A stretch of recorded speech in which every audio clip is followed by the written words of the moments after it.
Okay, so this video is exactly for you. Physicians who are concerned about the increasing rates of pediatric overweight and obesity and concerns about eating habits. This is for you.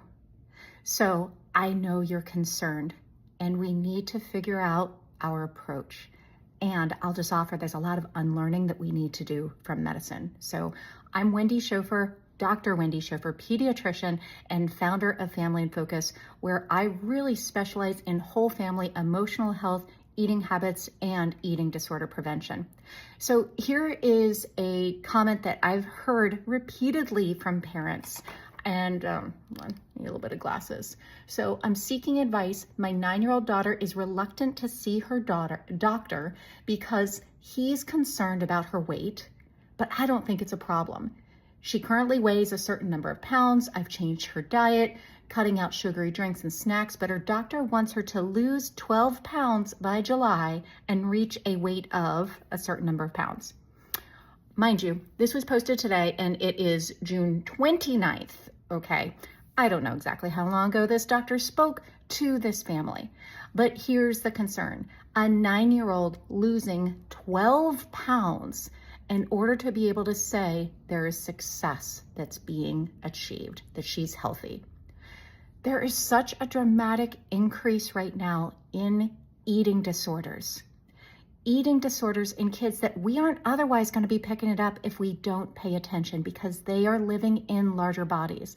And if we're living with outdated definitions of what is healthy, as well as outdated definitions of what an eating disorder looks like, we are going to miss them.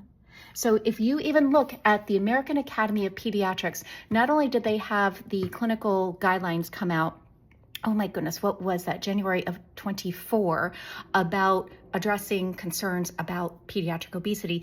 They now have the screening and monitoring for eating disorders in youth presenting for obesity treatment. And that is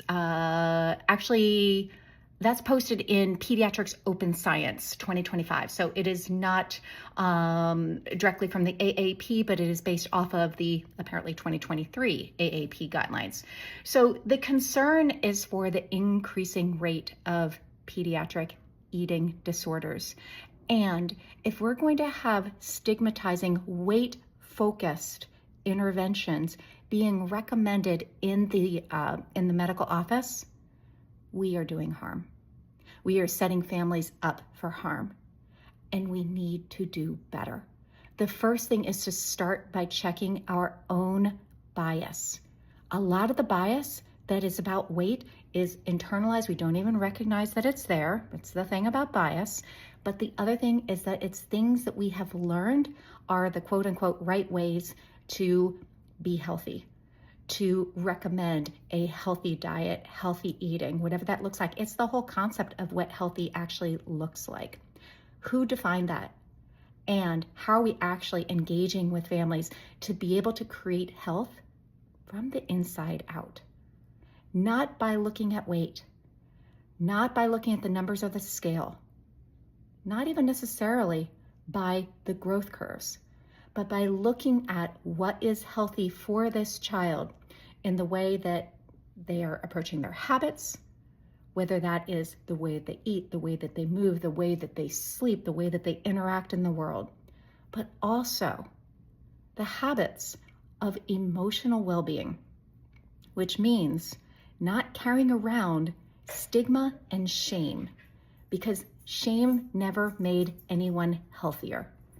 We need to recognize this. It is not about interventional medicine. If we come in from the perspective as physicians that we need to stage an intervention for this patient, it doesn't work. It creates shame, and it sows the seeds for disordered eating and eating disorders.